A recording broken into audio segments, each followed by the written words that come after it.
ఎవరికి ఏ ప్రభుత్వ రంగ సంస్థకు కూడా కేటాయించడానికి వీలు లేకుండా బొగ్గు కోల్ బ్లాక్స్ అన్నింటినీ ఆక్షన్ ద్వారా అంటే వేలంపాట ద్వారా ఇచ్చే విధానాన్ని చట్టం తీసుకొచ్చారు. 2015 24 ఫిబ్రవరి నాడు ఎవరు తీసుకొచ్చారా దీన్ని? ఇప్పుడున్నటువంటి కేంద్ర ప్రభుత్వం ఆడ బిల్లు పెడితే ఆనాడు కొట్లాడి తెచ్చుకున్న తెలంగాణ రాష్ట్రంలో 10 ఏళ్ల అధికారంలో ఉన్నటువంటి బీఆర్ఎస్ పార్టీకి సంబంధించిన పార్లమెంటు సభ్యులు అందరూ కూడా 2015 నాడు ఈ బిల్లుకి మద్దతు ఇచ్చి ఓటేసి సపోర్ట్ చేసి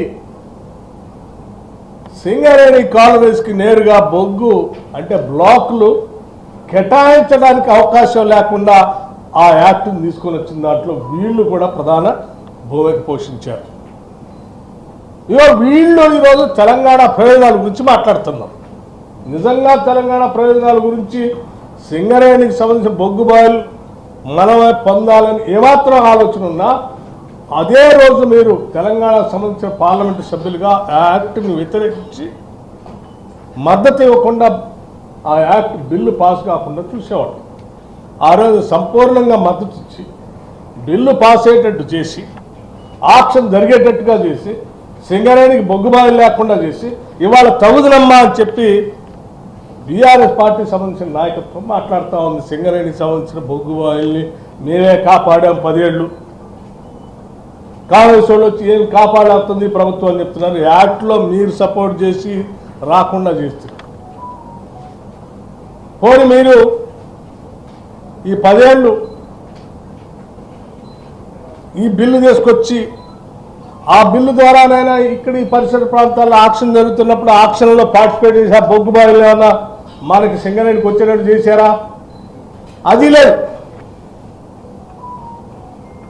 అది లేదు. నేను చాలా స్పష్టంగా చెప్తున్నాను. ఇది ఆధారాలతో సహా చెప్తున్నా, డేట్స్తో సహా. నేను ఇక్కడ జరిగేటువంటి ఆక్షన్ సంబంధించి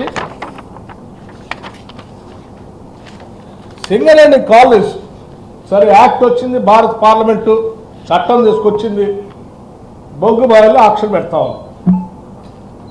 మరి ఎవరైనా తెలియనివాడు ఆక్షన్ పెడతా ఉంటే అది కూడా సింగరేణి పక్కన ఉన్నటువంటి బొగ్గు బాయిలు ఆక్షన్ పెడతా ఉంటే చట్టం ప్రకారం వాళ్ళు చేస్తూ ఉంటే తప్పనిసరి పరిస్థితి ఉత్పన్నం అయితే ఎట్టి పరిస్థితుల్లో నువ్వు ఆ బొగ్గు బాయిలు పోకుండా నువ్వే పార్టిసిపేట్ చేసి నువ్వు తెచ్చి పెట్టుకుంటావు. ఎందుకంటే నీ పరిస్థితి బాగాలేదు కావు.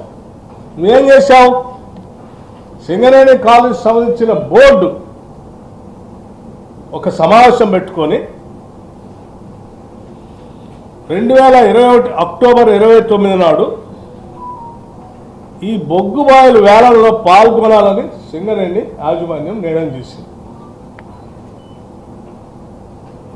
పాల్గొని నిర్ణయం ఎందుకు చేసిందంటే మనకి దాదాపు ఇంకో 20 బొగ్గు బాయిలు మూసేస్తున్నారు, అది లేకపోతే మనం కథమైపోతాం, అది కూడా మన ప్రాంతంలో చేస్తామని ఎక్కడో వేరే రాష్ట్రాలకు ఇబ్బంది, ఈ బోనీకుండా మనం కాపాడుకోవాలని బోర్డు నిర్ణయం చేసింది.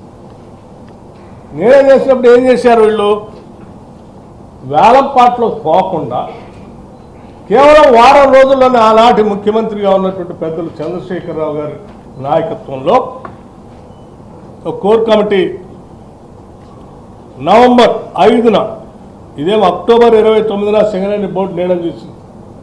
2021 అక్టోబర్ 29 సింగరేణి బోర్డు ఆక్షన్లో పాల్గొన నిర్ణయం చేసింది.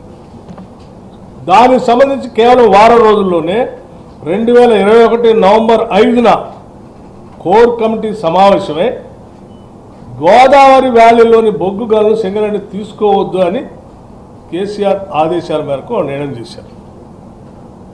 ఎందుకు చేశారయ్యా? ఎందుకు చేశారు అంటే ఈ పరిసర ప్రాంతాల్లో ఉన్నటువంటి బొగ్గు గనులు సంబంధించి ఉదాహరణ సత్తుపల్లిలో ఉన్నటువంటి సత్తుపల్లి 3, కోయగూడెం ఈ 2 మల్దేరే, ఈ 2 బొగ్గు బాయిలు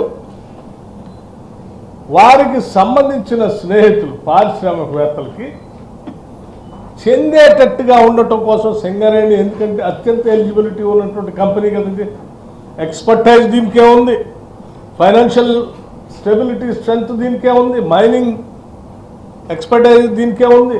సింగరేణి పార్టిసిపేట్ చేస్తే వాళ్ళకి రాదని సింగరేణి పార్టిసిపేట్ చేయకుండా చేసి వారికి కావాల్సిన ఇరు కంపెనీలకు వచ్చేటట్టుగా ఒక పెద్ద కుట్ర చేస్తుంది. ఏంటే ఆ కంపెనీలు ఒకసారి అందరూ తెలంగాణ ప్రజలంతా గమనించాలి. కోయగూడెం బ్లాక్ మెసేజ్ ఆరో కోల్ మైనింగ్ ప్రైవేట్ లిమిటెడ్. ఆరో అంటే ఎవరిది? అరబిందో.